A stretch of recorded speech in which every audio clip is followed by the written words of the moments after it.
This was the US Embassy in Saigon on April the 30th, 1975. Thousands besieged the gates, desperate to leave, as helicopters flew out, taking the last of the Americans and US rule with them. Hundreds of allies with families and luggage waited on rooftop helipads for a rescue that never came.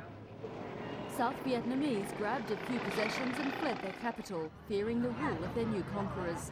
To the west, these are tragic images, but to many Vietnamese, they symbolised an end to hated colonial rule.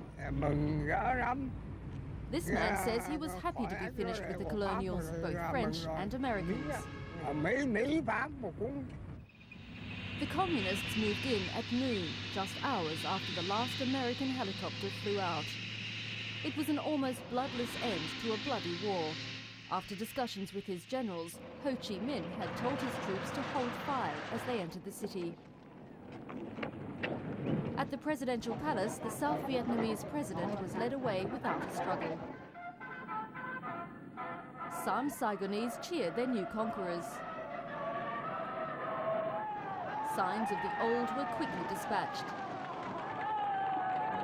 Though many enjoyed the Americans' wealth, after more than 10 years of fighting, the people were weary. And after decades of French, then US rule, many felt true independence was on its way. But despite the euphoria, the years after the war have brought little economic progress to the country. Vietnam was unified, but the people are still poor, and the government has few answers to their woes.